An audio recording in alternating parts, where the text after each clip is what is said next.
Hi, I'm Jen. And I'm Allora. And this is the Soul Opposites Podcast. Okay, so we're back for episode 2, or part 2 of the first episode. I have yet to decide how I'm going to do that. Where we talk a lot about ourselves. Wonderful. That's what you all want to hear. I literally spent the first part of the first episode trying to get into like podcast philosophy, but in the end it's really just us talking about ourselves. Yeah. And each other. But mostly ourselves. Yeah. So, last time we were doing a quiz where we were answering the questions for the other person or on behalf of the other person. And we did pretty well, actually. I don't think we had too many specifically wrong answers. And we even surprised each other and ourselves by getting things right that... Yeah. It was a bit of a stab in the dark. Like the one where you're like, I don't think you have a favourite colour. It's mood dependent. And I was like, that's true. But I wasn't too nervous about that one, but it was like, favourite song. And then when you were like, don't have a favourite song, I was like, oh, yes. This is so good. So we're going to continue on because we still got, I don't know, a lot of questions. We're only on 17 out of 31. So we're going to dive straight in, unless you have anything else you wanted to talk about. Nah. It's literally been 30 minutes since we recorded the other episode. So much has happened. Actually, I did nearly set myself on fire, so yeah. I guess. Anyway. She's a fire hazard, this one. Too hot to handle.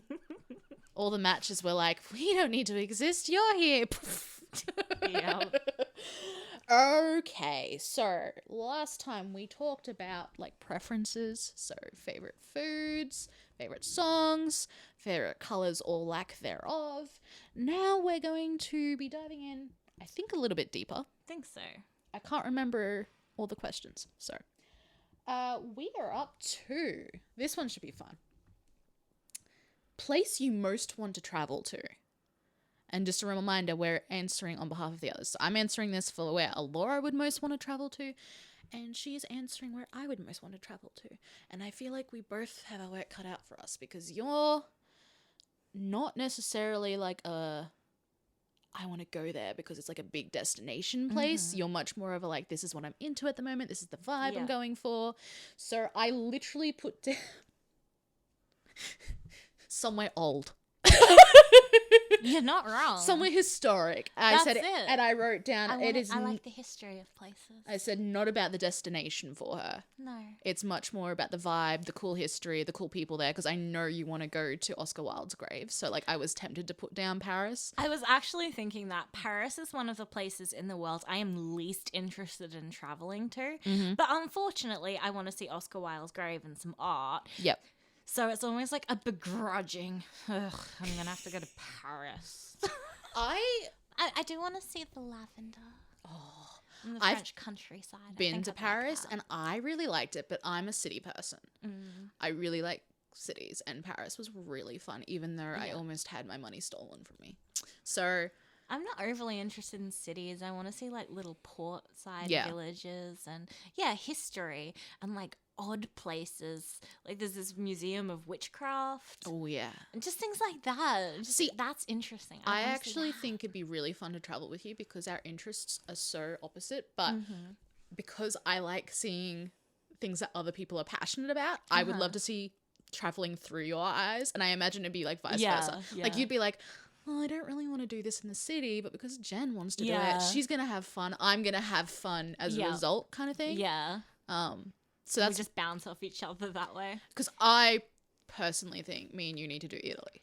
Yes. Oh because we have so many... I'm dying. I do want to go to Italy. And again, that's the history and art aspects. Yeah. But also the food. Mm-hmm. Wine for you. It's funny because I'm not too into Italian food as far as cuisines go. Like Italian and French aren't that high on my tiers. But I wonder how much. But the authentic stuff would be different. It's That's not like exactly what I was gonna say. Like you're gonna get like the freshest of ingredients, like things made by hand, not and the just more off the countryside, less touristy stuff. Like as a general statement, the food of the people is the better food. Yeah. I think that'd be really fun. I also would love to do Greece. Same. Because, like... Again, history and art for me. Yeah, but I also love being near the ocean and like beach vibes, and Greece is all that. I'm not into the party scene, but like just island hopping just for the scenery. Oh, and Morocco. Yeah, definitely. So, yeah, for you, it's not about the destination. It's literally about the vibes, the history, the like cool things you can do somewhere. Yeah. I do want to go see the Hobbiton and of the course. Ring stuff in New Zealand. Yeah, I actually feel like if you were going to say you wanted to go to a place, maybe New Zealand would be. I think so. Also Ireland. I guess so, yeah. Both of those because they're pretty and green. Yeah, fair enough. I put 2 for you. Oh, okay. And they're both places that I know you want to live, which is South Korea and Canada. But you're also a huge travel person. You've got a map behind your bed, and you can name every single country. Thank you. Every single one. And their capital cities. Yeah, it's intense. Yeah, I do love... You're a travel person. I really am. And I've traveled a bit, and I feel extremely privileged for it. COVID was hard in the sense that I was willingly chose to stay put, but you're not wrong.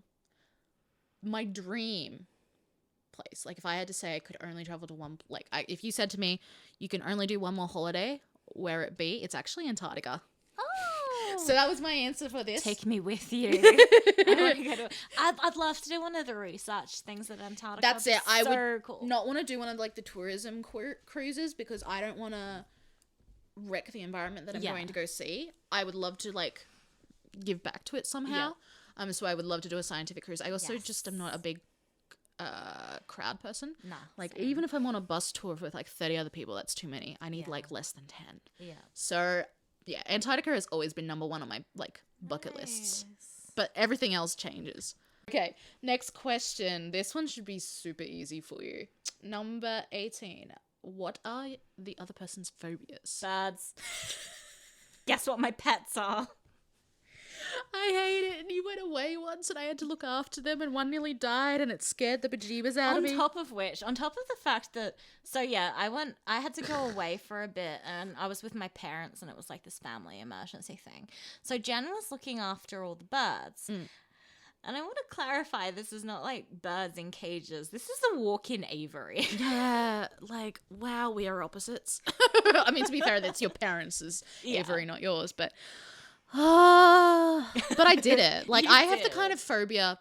I feel like phobia is a word that's thrown around a bit too loosely, but like if I see a bird, I genuinely want to run away, but I don't hate birds. And if I have to, like, if I know... I have to look after them, otherwise they won't be looked after, then I can do it. But, it stresses me out. So that's one of them. Did you list any others? There are some existential sort of things and like deeper stuff, but I'm not getting into that. I'm just going to go with birds. Okay, well, I put down for me birds, claustrophobia. Yes, claustrophobia is one, yes. It's one of the things that Which triggers is funny because this is another way we're soul opposites because I love enclosed tiny little spaces. Like I would crawl under a bed or into a cupboard when I was little because I just wanted to be in like a tight little nook. I used to even climb into the washing basket to play. Why is that adorable? I once climbed into a fish tank. Did it have water and fish? No, it was empty. Which arguably makes it less interesting to climb into, but hey, don't try and explain kid logic. And the other one I have, which I'm sure I've talked about before, is actually deep waters. Oh, okay. So I often say that I'm afraid of the ocean, but I have a deep respect for it. I often say a very similar thing, which is I don't trust the sea. Yeah. I often use the fact that we know more about outer space than we do our own oceans, and that freaks me out. I also know there's like things like giant squids and stuff that are in the ocean, and I'm just like, cool, but I don't want to see them. I really, really, really want to do one of those shark cage dive I things. did that in South Africa. It's super fun. I'm so jealous because, fun fact for anyone who doesn't know, great whites can't survive in captivity, and I really, really want to see one, and that's the only way to do it. So, which is funny because I'm, I guess it's not really a phobia for me, so this doesn't count as an answer, but I freak out when I'm on boats. Ah. I don't know. Like When any I was type little, of boat, or like fast going boats, or like even city, like the city cats and stuff. Oh, really? When I was little, before we figured out what was going on, we thought I got seasick. That's but what I would assume. Yeah. I get really anxious and I think I'm gonna die, and then I'm just like panicking the entire time. Well, for you, the only one I had was spiders. Yeah. Yeah. I'm Which is fair. We're in Australia. ridiculously scared of spiders. And it's really annoying because, you know, heaps of people are scared of spiders. It's a pretty common one. But the thing is, if a spider gets in, which happens a lot during the wet season in Australia, it's just spider season. Yep. They all come inside. Yep. They're all just like, we don't want to get wet. I will spray a huntsman with like half a bottle of spray. And then it'll be all like curled up. And so for reference, there was one night at my parents' house and a spider fell off the roof when I was going into my room. I then proceeded to spray half a bottle of like half a can of spray in there and shut the door and put stuff under it to like gas my room to get this spider. And my parents are already asleep. So they couldn't clean up the spider for me because I can't go near spider corpses. I'm too scared of them to go near the body. Thankfully, its little shriveled up corpse was like right in the like center of the floor, plain view. Mm-hmm.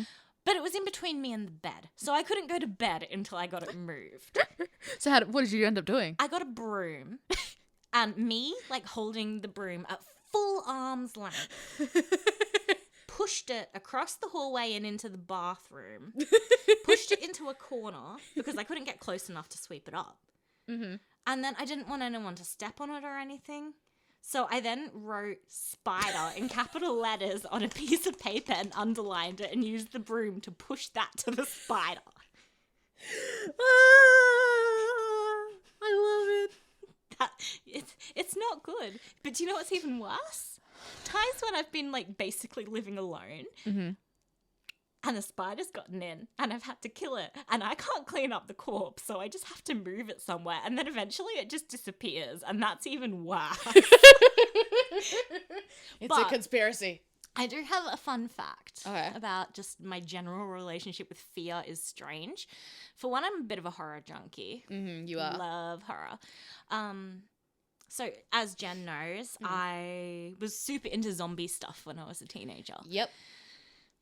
How that started was I saw a zombie movie when I hadn't really seen much horror at all, and it super freaked me out. Yep.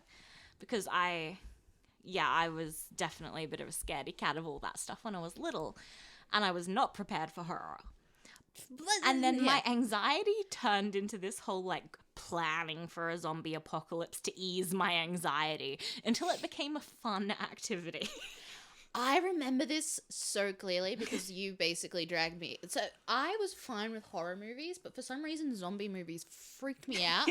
But not in the way that like I would jump or anything like that. But in my head, I was always just like trying to figure out the science behind it and being like how could this actually happen? How could this happen? What would the effects be on the earth? That's what would get into my head. And and then I obviously convinced myself that zombies could happen. And then I found out legitimately certain countries, including Australia, have plans for if a zombie apocalypse happened. And that just really sent me down.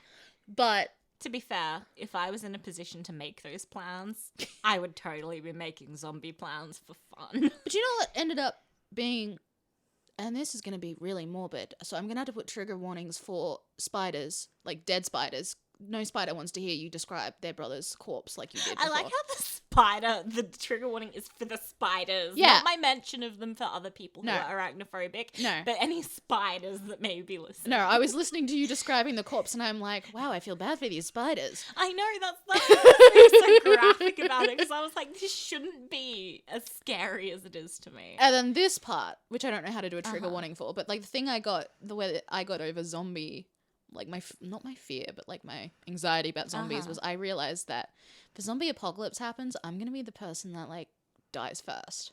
I mean, that's just my general apocalypse plan these days, is just die. I don't want to deal with that. 100%. I'll be like, well, I could just end my suffering really fast. Don't have to deal with it. And that actually has brought me a lot of inner peace. So, Yeah, fair.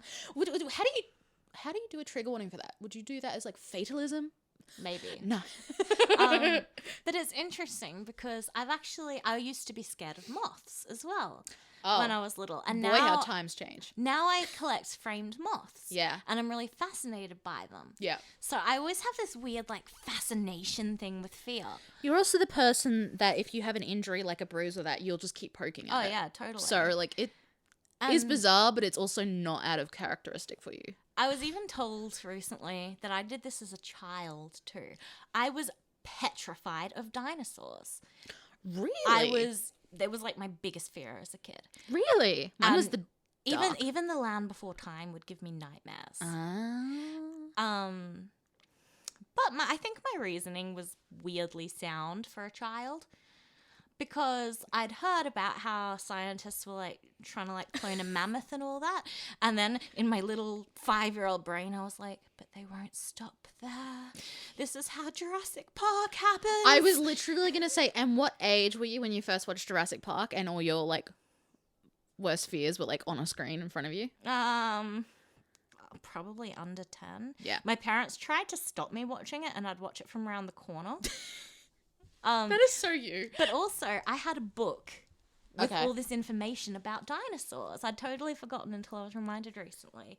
And I used to sit there, basically in terror of dinosaurs, studying them to ease my anxiety about them. Someone who knows you. That's it's like very on brand, isn't it? Okay, so we were talking about phobias. So now Biggest fear I took is the next question. I took it as a more existential thing. Yes. So I tried to distinguish between phobia, which is like a very physical thing, even though claustrophobia is like not an animate thing. And then biggest fear is kind of like an internal thing. Yeah. So I'd be curious to know what you had for me. I'm curious to know what you have for me. All right, well, you go first. Okay. So, I have a little script here because I write it on paper. Oh, no. Am I going to cry? Maybe. Oh, no. Maybe not yet. Okay. Okay, so for the thing I put for your biggest fear is that I think you really feel the pressing passing of time and the anxiety that you won't get to do all the things you want in life or even really figure out what that is. That's kind of cool. So I put down, and it's 100% the same thing. Well, not 100%, but my biggest fear is failure / being worthless. And for me, being worthless is not being able to do all the things that I want to do. So that's like 100% what I would say my like, biggest existential fear is, and probably the thing that gives me the most anxiety. So that's fun. But you know me well. I put down for you, and I'm not 100% sure if this is like the biggest one, but I feel like this is like the one that would hurt the most. What? Which is being abandoned by someone you love and trust. Been there, done that. Yes. I don't think you would want to do it again, because I know... I mean, I don't think anyone wants it, but it honestly doesn't weigh on my mind that much. Okay. I'm just like... Basically, I'm just at this point in my life where whenever things go wrong, I'm like, I've survived worse. But like... I mean, it hurts, but I mean, I've even one of my exes, he cheated on me. And, I mean, of course it was upsetting, but even at the time, I was just like, well, you know, I've been through worse. I am not going to break over this. I wasn't necessarily referring to romantic partners, though. I'm thinking more on like a... platonic, and I guess I've had important friendships, and all of it, it's nothing I haven't done before. I know I can survive it. You know what I think mine would be? Yeah. Some sort of combination of being unremarkable and being forgotten. Not within my own lifespan, but in like a broader sense. Because I guess for me, that's how I make peace with mortality. Yeah. I was just thinking, I remember your, like, not obsession, but kind of obsession in high school with the 27 Club. Yeah. And how you were like, only want to live to like you had this thing about like I don't want to live past 27, which guess how old we are right now? Dun, dun, dun. 27. Well, I'm not a musician, so that wouldn't work anyway. Did it not extend to actresses as well? I don't think so. I think it was all musicians. Okay. Was Marilyn Monroe not in there? 36. Oh.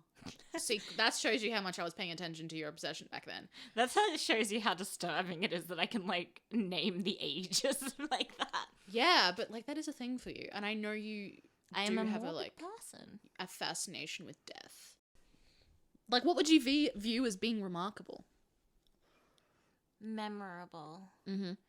Like, anybody can write or paint, but I don't know. I guess it ties into the fact that I can be pretty ambitious because it's like, and a perfectionist, of course. Yeah. It's like, yeah, I mean, I can do these things, but I want to do them on a big scale. Yeah. I want it to be memorable. Mm-hmm. Even if it's, you know, not to the scale I would have wanted when I was like 15. I just hope that the stuff I make can touch people and live on through other people. I want it to mean things to people. Because you're a big Vincent van Gogh fan, so yeah, that kind of thing. Is it something that you would want to know before you're gone, or do you not mind having it? Like, because obviously with Vincent van Gogh, he wasn't known or memorable until much later on. You're getting teary. I know. I'm just like, would it be something that, because we don't have control over this sort of stuff? Yeah, I mean, I've come to a place of like, look, that's how I want it to be. I want it to sort of live on after me. Mm-hmm. But as you said, I'm a Van Gogh fan, and he didn't have that. But he got to spend his life painting and being in nature and writing letters to his brother. And that sounds pretty cool. Yeah. I have... I think it would be cool to be remembered for being passionate. Yeah. So I can feel you on that. So, let's go positive. Greatest strength. Greatest strength. I think your greatest strength... Oh, I wrote these answers a while ago and now I'm sort of just like, is this the greatest strength? Welcome to the Overthinking Podcast. It's going to be a running joke. I think your ability to be self-aware, reflect, and like... The best way to phrase it is like break something down so that you understand it and you can process and accept it is not just your greatest strength, but I think it's one of the greatest strengths a person can have. A person can have. Like, I'm pretty sure Buddha did that. So like you're on the way. Thanks. I'm on my path to Nirvana, apparently. Look, you want it to be memorable. You're the next Buddha. Okay. Beats being Gandhi. Well, it's too late in the night for me to have that conversation. That's a minefield. But yeah, so that's what I think. I think you've got a lot of strengths, though. I think your ability to be compassionate to people like you don't even have like a connection to. People in street, strangers, stories you hear on the news. Like, we all feel sympathy for people, but you, like, will genuinely be like, what can I do to help these people? And then you genuinely try to find some way to act on it, if you can. Obviously, that's been limited in the past, but I don't know. As someone who likes to help people, it's really cool, but I genuinely think you connect with them, whereas I keep my distance. So that's another great strength. I'm going to just keep listing them. You may as well. Thank you. You look so uncomfortable. I am. I'm trying. Something I've been working on like the last few years is like, instead of brushing compliments off, just saying thank you and just moving on. No, well, that's good. It's difficult. Need to work on that. I'm the type of person to like absolutely cut through that with like a scathing comment to myself. Yeah. I'm like resisting that urge. It's okay. We've got weakness next. I can roast myself. Okay. So I think your greatest strengths, you're really, really persistent and hardworking. You're really determined and you're introspective and kind. Like you push yourself so hard and you're so determined. You don't give up. I know sometimes you feel like you do. But you just keep pushing and pushing and pushing until you can't push anymore. So I was listening to something the other day, which is talking about self-limiting beliefs. And it's basically like things you tell yourself. And one of the things I tell myself all the time that I just have this belief of is that I'm lazy. And it's like a fear of mine of doing anything that would make people think that I'm being lazy. So it makes me work extra hard. But it's kind of... And then you push yourself so hard that you burn out and you get sick and you have to go to hospital like in high school. And then you're like, oh no, I don't need to rest. I'm just lazy. No, you need to rest. So we've got a joke that we are both all or nothing people. We really are. So like you're very similar. Like you can't throw me. Like I wasn't like basically being dragged to mental hospital at the same time. I was like, you throw me under this bus, you're coming with me. But it's kind of cool to hear someone say it because it's not something I hear very often, and it's one of those things that I'm sensitive. So I'm glad you see me that way. I still struggle to believe it, but I value the way you see me. I value the way you see me. Welcome to the Affirming Podcast. Where we roast ourselves and compliment each other. That's why I can't do this alone, okay? Okay, so biggest weakness.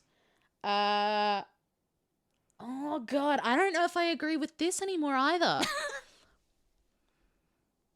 I think with this one, I was trying to get into your head to know what I think. I want to know what you think, and then I'll tell you what I think. Okay. What do I think your biggest weakness is?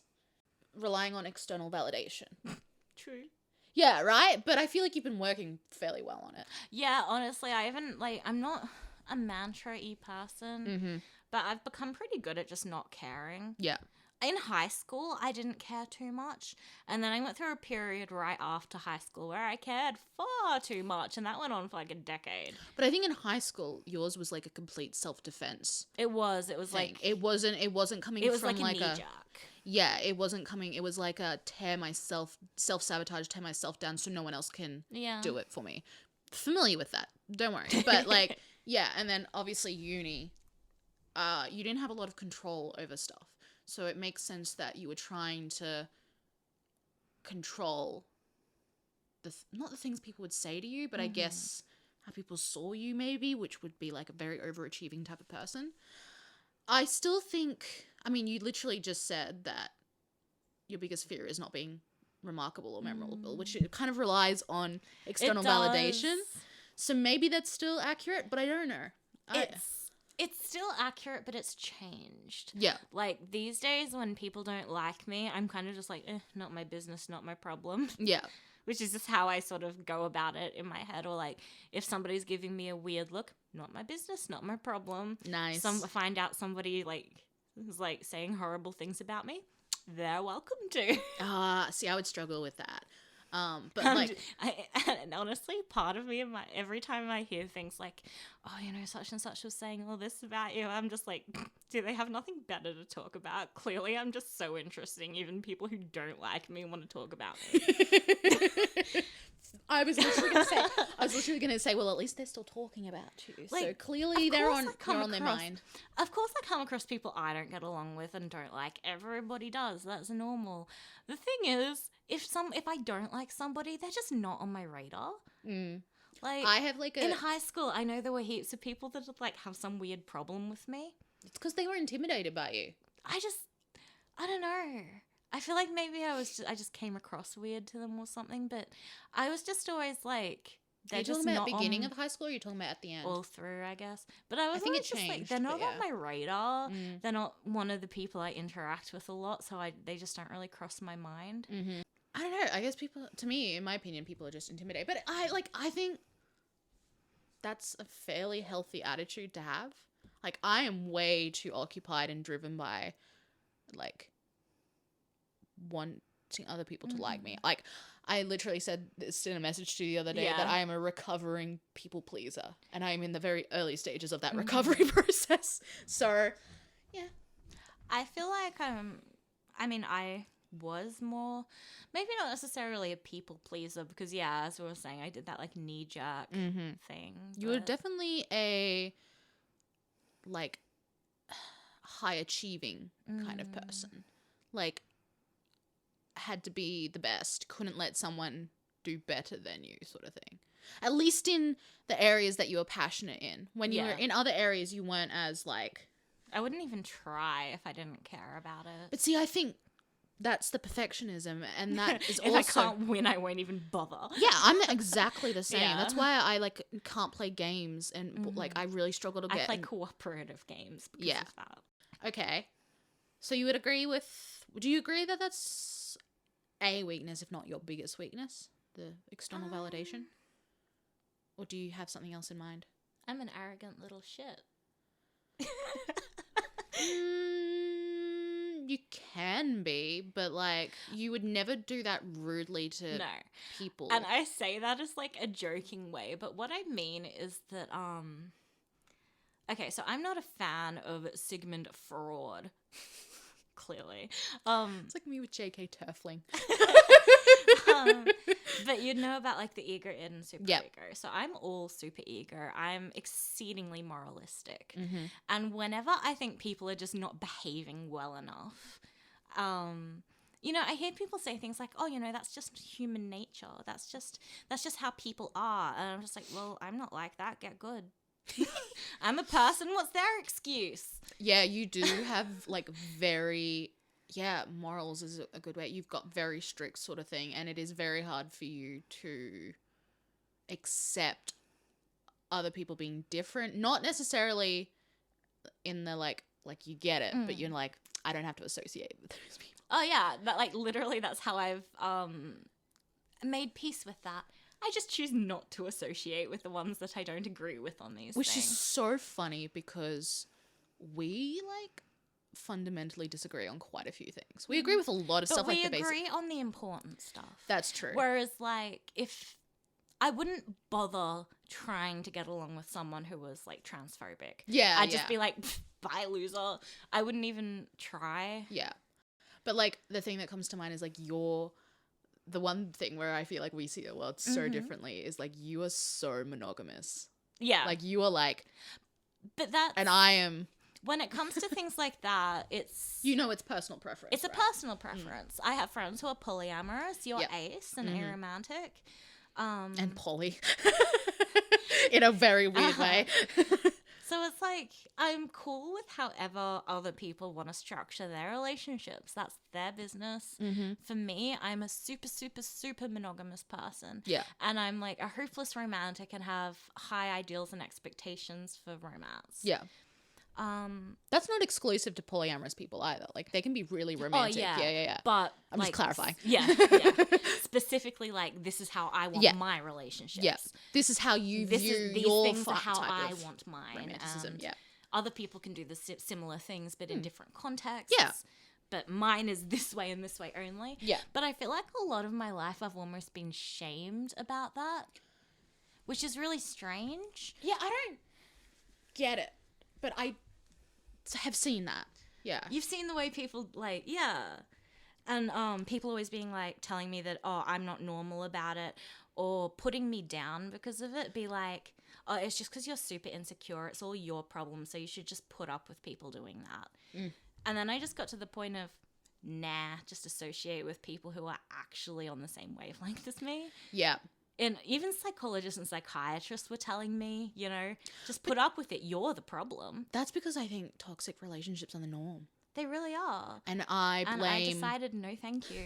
I blame patriarchy. I blame, like, xenophobia. I blame, you know, all that stuff because we're programmed to accept this is the status quo, which has given us these, like, toxic beliefs about how relationships are, and that if you really love someone, you'll just put up with this shit. Which is funny because only one person is going to do that, because shouldn't that also mean that the other person, if they really loved the other person, should be willing to change and compromise? For some reason, it's always put on one. I know, right? But anyway, I can't even remember. I'm over that shit. What started us on that tangent? Greatest weakness, because I said I'm an arrogant little shit Oh, with a super ego, like the moon. I mean, I wouldn't phrase it as being like an arrogant little shit, but I mean understand. that in like a fun way. I know what you mean, and yeah, I don't know because that's what other people probably may tend to call me at times, and I'm just like, I own it. Yeah, fair enough. So your greatest weakness, in my opinion, okay, is how hard on yourself you are. Like, we talked about this in strengths too, but you push yourself so far past what you can manage. And I think tying into that is that ability to say no when you need to. Yeah. Establishing boundaries. Yeah. So I put down perfectionist mindset. Yeah. Which, 100%. Especially, if it ties into the way other people might perceive it. Yeah. But it is something I am aware of, and I'm trying to work on it, but it's very deeply ingrained. But being aware of it's important. Yes. I mean, you're not going to get far if you're not aware of it. I mean, I accidentally fall into a lot of stuff, so who knows? Don't rule me out there. But saying no is something that I'm actually practicing a little bit at the moment, and I'm getting better at it. But the amount of stuff I've done because I just can't say no. You've hit the nail on the head there. I would 100% agree. That is my biggest weakness. My perfectionism, the amount of things I've held myself back from because of whatever. But also, like, if I'm not going to be good at it, I'm not gonna do it, because I just hate the idea of not having control about, what people are skeptical about me. I don't know. It always comes down to other people's opinions, and I hate that. What is business, not your problem. I'm working on it. You'll get that. You'll have to like cross stitch that for me or something. Yes, that would be cute. What is your biggest insecurity? I put down for you feeling like a burden on people. Yes. Okay, I'm glad I've redeemed myself. So like being the root cause of problems, or being a burden on people is what I associated for you. Yeah. I don't think it's true very often, but I think you think it is. I've certainly been told it by enough people. Oh yeah. But they were jacks. They were jacks. Again, I just don't associate with people like that anymore. I've burnt enough bridges. What's that? Mixed metaphors, metaphors. We'll burn that bridge when we get to it. Oh, yeah. I love that. Okay, well, that was straightforward. Yep. All right, what about you? Film me. Okay. So, the one I wrote down was that you're terrified of disappointing people and letting people down, which this all ties into the exact same theme of the last few questions. But that's also the flip side of a lot of your positive traits, which is that you're kind, that you care, that you're really loyal, that you're hardworking and determined. The flip side of that is not wanting to let people down and pushing yourself too far. Yeah. And, I think the main thing I also want to say is that just remember that the people who wouldn't want you to burn yourself out for them are the people who actually deserve your loyalty. Anybody who demands that doesn't. No, thank you for saying that. It's definitely like where I want to end up being. Yeah. You know what I mean? That's what I'm working towards. Yeah. And I can be really hard on myself for thinking I'm not a very good friend. And it really bugs me. So it is something that I'm like trying to tell myself, and this might not be the best way of going about it, but if I stop caring about what random people think, then I have more energy to care about the people I care about and looking after them, and I would feel like a better friend. So sort of how I'm hacking my own brain into that. But yeah. Sometimes hacking your brain is the way to go. Yeah. Finding a way that you can make peace with something on your own terms. Yeah. And like usually once you do that, you can break it down and see it a lot more clearer anyway. So like it's kind of a step in the right direction. I pretty much said the same thing, but my biggest insecurity is that I feel like people just tolerate me. You know, like I've fooled them into thinking I am this like super helpful, lovely, selfless person, and it's not. Like, it's all a lie, and I've just tricked them really, really well. It's like imposter syndrome. Yeah, basically. I literally put down, people indulge me because I'm nice. Unfortunately, like, with imposter syndrome, the way people have suggested it is like trickster god syndrome, where you're like, I fooled them all. Yeah. But that doesn't really work in a personal relationship setting. It just makes you feel bad. Yeah, because I was going to say, like, yeah, it'd be cool to be like, well, look at me. I've actually fooled all these people. But the thing is, that doesn't make me... people you don't want to fool. Yeah, I was like, that doesn't make me feel any better. That makes me feel like... That's part of the problem, is that you feel that way. Exactly. I'm just like, wow, I'm shitty. I've fooled everyone. So, yeah. You're not wrong. Mine is more specifically that I can be a lot of work sometimes, I feel. It's worth it. Thank you. I mean, I don't feel like I've had to put in work. Like, the work for me is like just being there when you need it, and that's not work to me. Honestly, kind of all I really like ask people for. Yeah, I don't know why people, but I don't think. I mean, I've had a lot of people close to me be like, "Oh man, I resent you," blah blah blah. I'm like, cool. I think, like I said in our first episode, that we have a unique friendship, right? Yeah. And I think it's because it's partly effortless for us. Like, it isn't like oh no, I've got to go be there for Allora. It's like, Allora needs me, I'm going now no matter what, sort of thing. And the funny thing is I trust the same from you. Like, I have all these insecurities about other people. I don't have that for you. We had like a tense situation about a month ago, and I totally trusted you to handle the situation well and not be upset with me, because it wasn't anything to do. It was to do with me. And I trusted you'd do the same. And I knew that there wouldn't be any drama between us. Yeah. And so, like, whenever there is a misunderstanding or something that is out of our control, or even if one of us does something that actually upsets the other one, we trust each other to bring it up and also be mature about our own feelings. And I don't have that with other people. No. I want to, but like, it's just not inherent like it is. And it partly could be because we've grown up with each other, but it could also just be like if you believe in the whole soulmate thing, it could just be an element of that.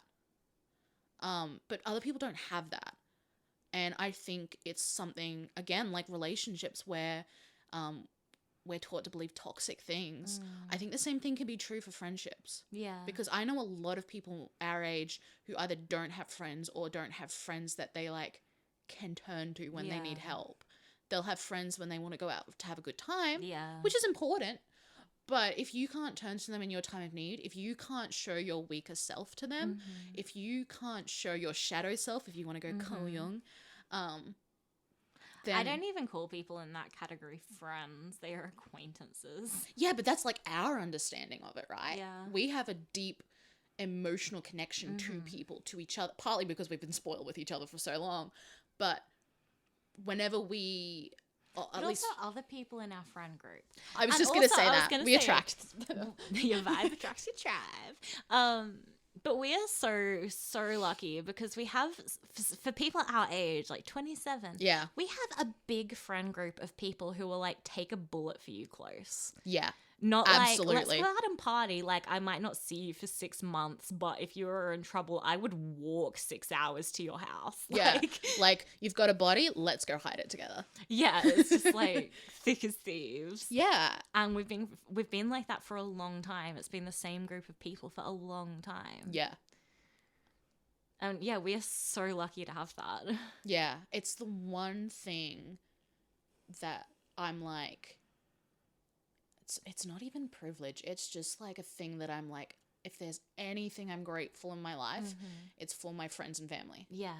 Because I have a good functioning family. We have our issues, but I know so many people who have like family issues. And not just that, but I get like the coolest friends. Yeah. You know what I mean? Wouldn't change that for the world. So I hope they listen to this podcast because we just gave them big stroke of egos. Okay. What are you the most proud of yourself for? Now, I would obviously want to put like having amazing friends, but like you don't get to control that. You get to control it by being like a cool friend back, but you don't really get to control who you meet. But you can be an awesome person and not meet cool people. So Exactly. There's only so much you can control. Exactly. So for you, I put your growth in self-acceptance and your mental health. Which does include, which we won't go into here, but a lot of the stuff you've been through and gotten through. Yeah. I don't know. I hope that's what you're super proud of. Yeah, mostly. Good. Because it's one of the things I'm super proud of you for. I mean, that's kind of like we hinted at it before when I was saying, you know, I'm not really afraid of... It's funny because something I have been diagnosed with is borderline personality disorder, which is essentially like mood swings and fear of abandonment on steroids. Yeah. But like, I'm not too worried about that, honestly, because as I was saying with one of the earlier questions, I can survive it. I wonder though. Because I've been through worse. Yeah. I 100% trust you to get through something like that. But I do wonder if it's like you don't have the fear of abandonment, but like the actual abandonment happens, it would still hurt, you know? And I just wonder... The fear was always worse than it actually happening. When it actually happened, it was almost a relief. Because I didn't have to be stressed about it anymore. Yeah. And now I don't really have that. Yeah. But I'm also like in a much healthier place in all my interpersonal relationships. Yeah. And you definitely trust yourself more. Yeah. Which is also something you should be super proud of. Thank you. I don't know. I trust myself, which is actually something I've been working on really hard over the last year or so. I remember talking to you and some of my other friends about it, where I was like, right now I just want to focus on trusting myself and listening to myself, leaning into my intuitions, and I feel like I've come really far with that. It's inspired me a lot. It's even like every aspect of my life has improved, and I'm not second guessing myself all the time, which I was actively being encouraged to do by mental health professionals. Turns out that's not a great thing for me to do. I think you trust your gut can be read very wrong, and I think medical professionals do that a lot to you. I'm sure they do it to a lot of people, but for you, oh hell yeah, they do. Yeah. The amount of things I have not had treated that probably should have been. Probably continuing to have that happen, but such is life. Yeah. What did you have? So for you, I had a very similar answer. Oh. And I, you know, just that sort of personal growth and with mental health and stuff as well. But specifically, you're getting really good at acknowledging your successes and acknowledging your own growth. And I think that's always been really hard for you to do, but you're becoming more aware of it, but also more able to vocalize it, to pinpoint and identify and say it. Yeah. It's funny because like I don't feel like I'm there yet, so it's hard for me to be like I'm proud of that because I've only There's just no end point. Yeah, I'm only just sort of starting to see some results from that, which is really, really cool. But I definitely think,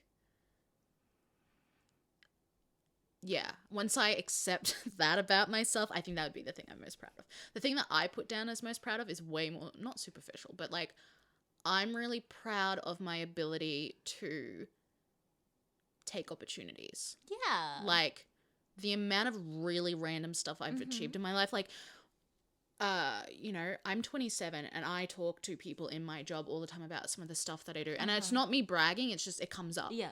And then people will be like, how old are you? How have you done so much already? And I love that. I often forget that I've done so much, and it really has to, you know, sometimes I feel like I haven't done anything with my life, but when I really pull back and be like, when this opportunity came, I went for it no matter what I had to do to get it.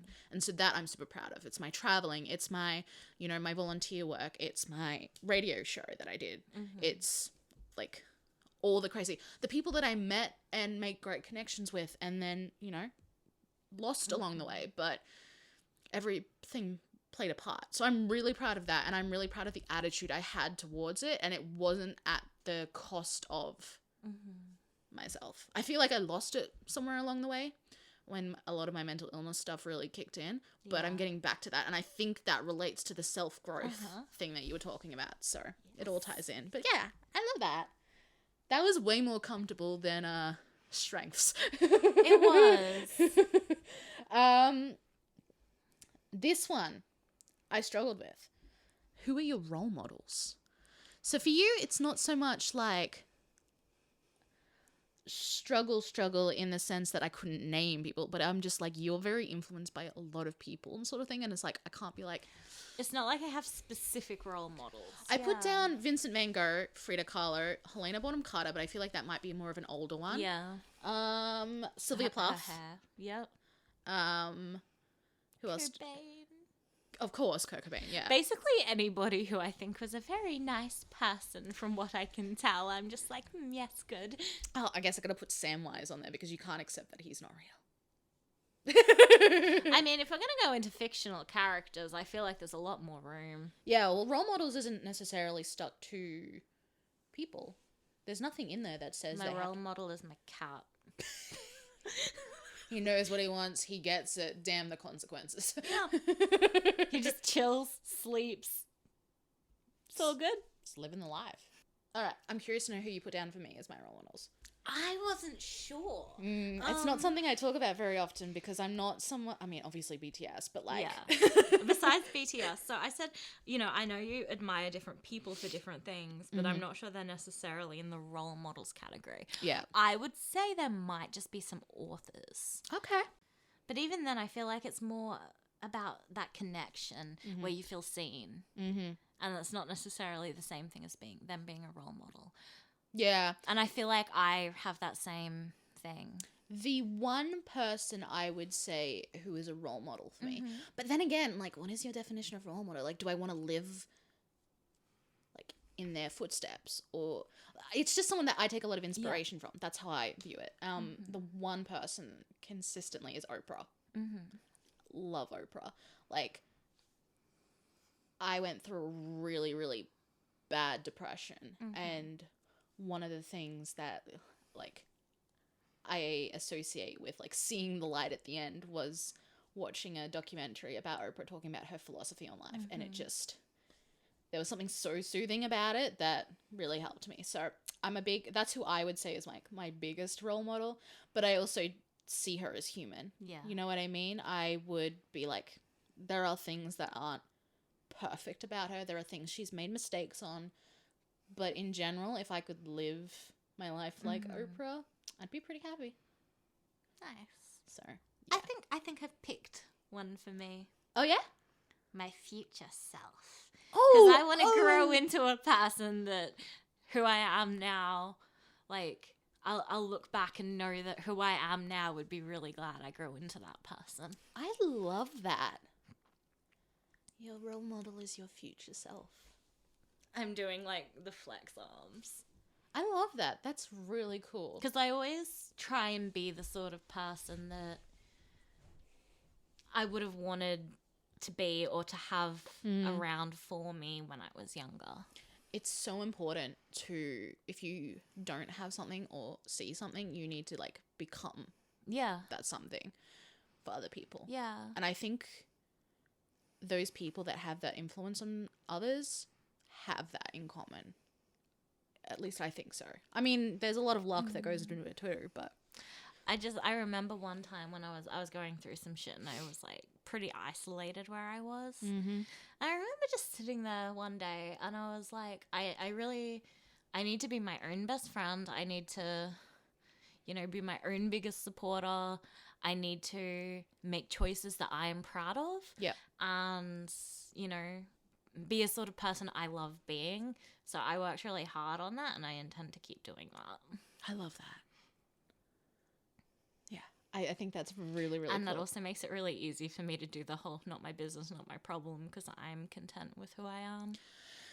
That's really important because, like, obviously being like not my business, not my problem can be really flippant, and I mean that's where you get a lot of people like anti-vaxxers or like like it can very easily in extremes go the other way. But your approach is like the ideal. Thank you. All right. Oh God, these were all hard. Okay, the next one is what book has impacted you the most?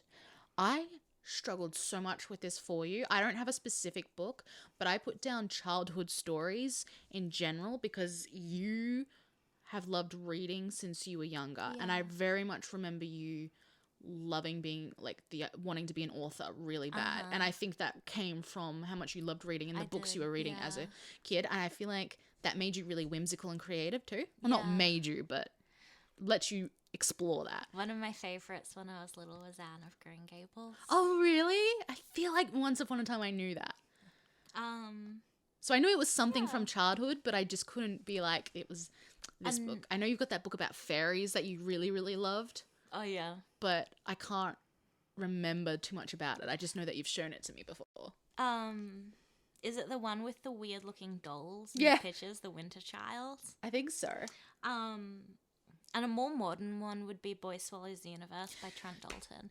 And part of that is because, I mean, he wrote about our hometown and, you know, suburbs we've been to. And being, you know, in a small as ish Australian suburb, and there's a whole lot of cultural cringe and everything, as you would know, in Australian art. Yeah.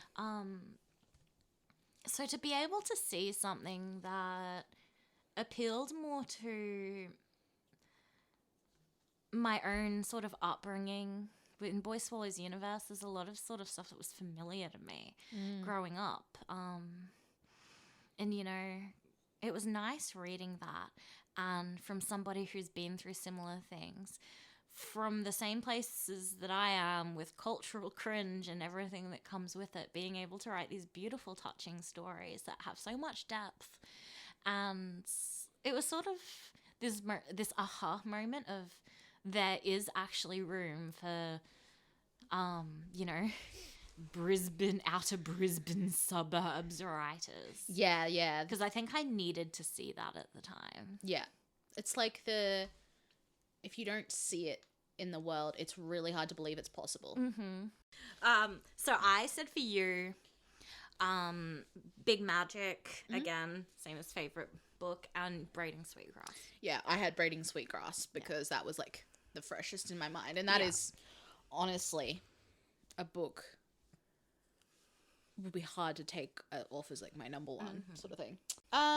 What is the best present the other person has ever received, and who gave it to them? Or what was it and who gave it to them? I have no idea what yours would be. I think I struggled with that too. I literally just said it's probably from Dakota. And like I can't specify what, but I'm sure there's something super niche and hilarious. Dakota is one of our friends. I do have a few. Some of my favorite presents I've ever received in my life, I received last Christmas. I knew these were going to come up. Yeah, I almost said these. So one of them was from Dakota. And that was, it was a true crime tour. Yeah. Like a, kind of like one of your haunted cemetery kind of tour thing, but it wasn't a cemetery. Yeah. And then the other one was iron tablets from you, because I'm forever anemic, and I just thought it was both hilarious and thoughtful. I mean, I gave you a few things, but the iron tablets were definitely the highlight. I just lost it at. And I gave you 2 months' supply. Yes, it was super helpful. Yes, because I was sad seeing you anemic all the time. And also, you couldn't afford to buy a lot of meat back then, so like you needed all the help you could get. Yeah. For me. Okay, I put 2. One's really, really kitschy, and it's literally just people spending their time with me. Yeah. But for me, I think one of the greatest gifts I've ever been given is when my parents paid for my trips. Yeah. So I've paid for most of them, and I've paid my parents back for some. But there are a couple of trips that my parents chipped in to some extent. Or my very first international trip at 15, when I went to Japan, that was paid for by my parents, because at 15 I didn't have the kind of money for that, and it was through school. So For me, considering how much I love traveling, being able to travel because of other people, that has to be like my favorite gift. Nice. But it does make me uncomfortable to admit to, because I want to be like, don't want to take it for granted. Yeah. And I don't want to be seen as one of those people that mooches off their parents either. We do not have a trust fund. I have had to work a lot of that debt off. When you were younger, what did you want to be when you grew up? Well, I've already said that you wanted to be an author/writer. And that was the biggest impression I got, especially because when we reconnected later on in primary school, we kind of reconnected through a writing workshop. We did. So, yeah. And I wrote a story about a cat witnessing its owner's murder. I would have been, what, like 10? 10, 11? Yeah. Something like that. Yeah. You also, I very distinctly remember sitting in that workshop, finding out that we had a mutual friend. Not the same one that we forgot about, but a different one. And I also remember you being like, I've already written a story. It's complete. It's about mahogany dragons. And it sounded very extensive. And then I also remember a year later when we were in the sec class and you were going through a bit of an emo phase. You got really, really like, I don't know, mad or something. And you came to school one day and you told me you deleted it. Sounds like me. It was just like, it makes me think of like, you know how you loved Daidara from Naruto because you just loved like how he created art and then he would just explode Blow it up. Like you related so much to that.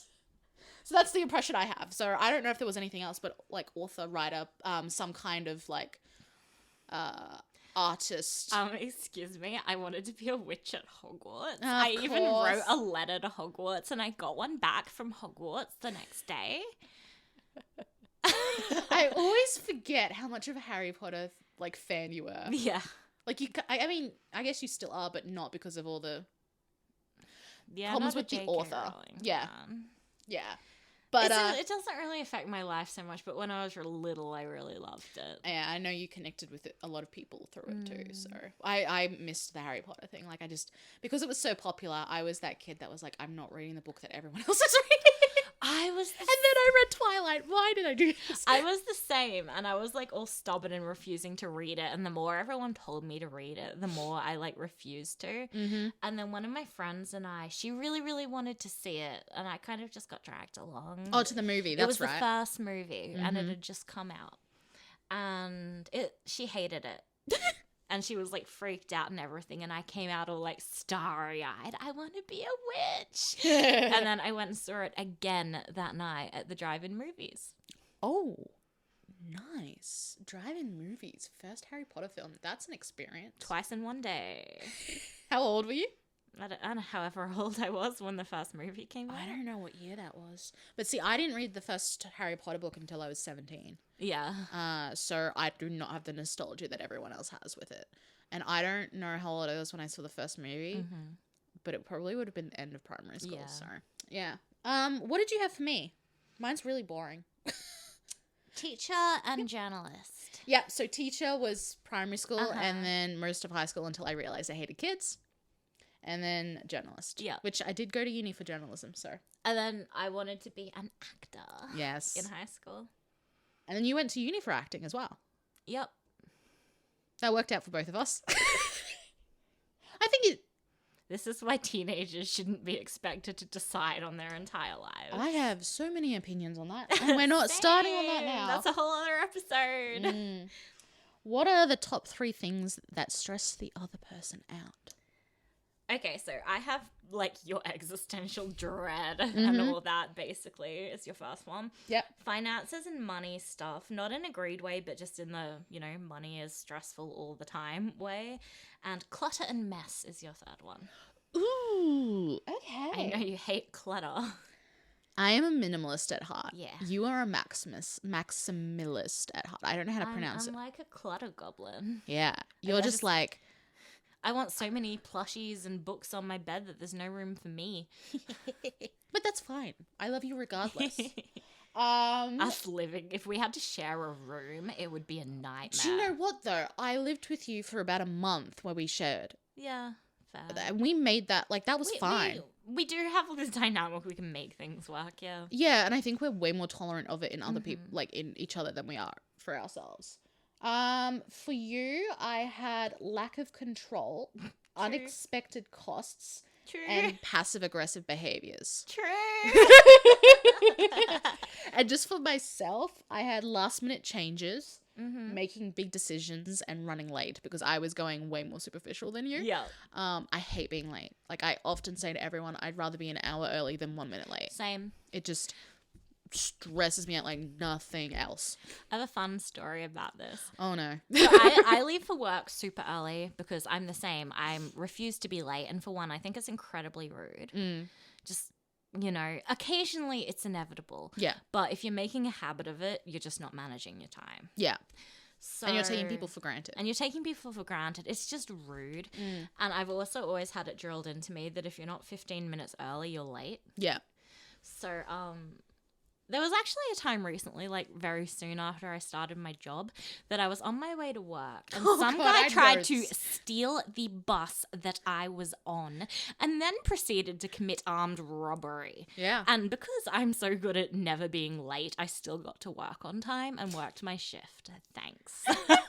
Employee of the month. Right? That's like when we went, because we used to walk to school together because we live a street away from each other. And we literally stopped a robbery in the street. Yeah. Or it was like a domestic violence thing. I don't or know. Something. There was a man attacking a woman. Yeah, and we stopped it. The man ran away. We dealt with the woman, got her on a bus, made sure she was like calm and safe and everything like that. And we still managed to get to school on time. We did. And can I just add, you left out the best bit of that story. Was it when I walked up and asked if there was a problem? You walked up, grabbed this aggressive, full-grown man by the back of the neck in your little school skirt and is there a problem here? Yeah, I know. You tripped him over. Yeah. I was a badass. I don't know. I would do the same. I don't know. I just don't have that kind of fear. Amazing. But no. Pretty, like, that's what it should have been. What is my, like, one of my most proud of is probably that. Wish I could have judo flipped him. That would have been better. Okay, what are the top 3 ways you deal with stress?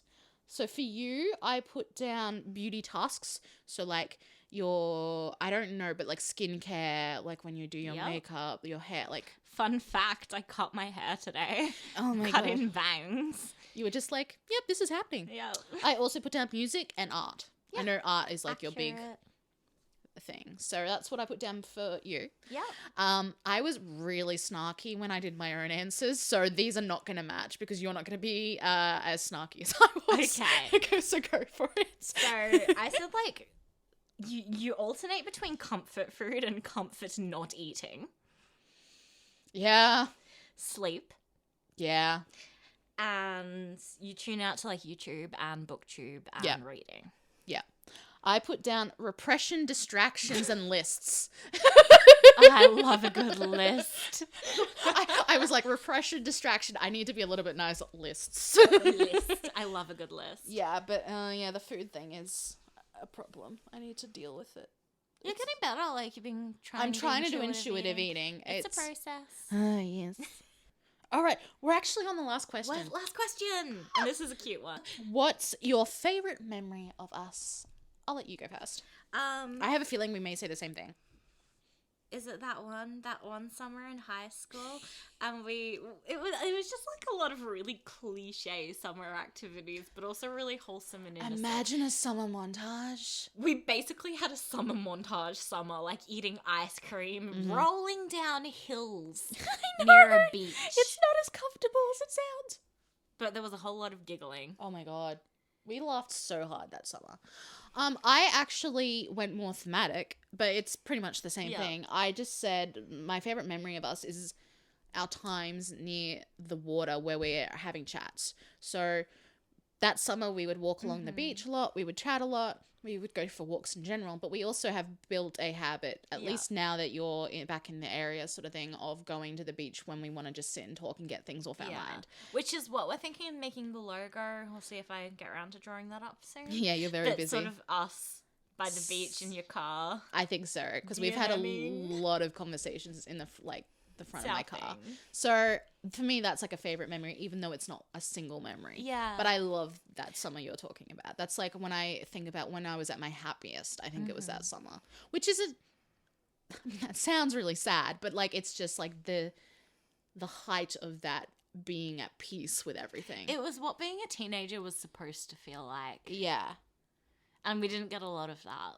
No, unfortunately. It was all the fun and laughing and innocence and all that stuff other people talk about. We didn't get a whole lot of that, but that summer was like the epitome of it. Yeah. I feel like we can make it now though. Like I feel like as we get older, I think the opportunity for us to like one up our teenage selves comes closer, you know, becomes more possible. We did it. I really should have guessed it was going to take us this long to do this. Yeah. We do love chatting. We do. So, if you've stuck around for this long, thank you very much. If it's still just our future selves, that's fine too. Thanks, future us. Thanks, future us. You are our role models. So cute. Yeah, that's a wrap. So, thank you for joining me, Allora. See ya. Well, not really, but bye. We need to get better at this whole this is not a visual thing. It is if you believe. All right. Thank you guys. We'll see you next episode. Bye. Nice. Thank you for listening to the podcast. Oh man, that was fun as. Oh, I'm glad you thought so. I did. I had a lot of fun. But I am so tired. I'm so tired. We're too old.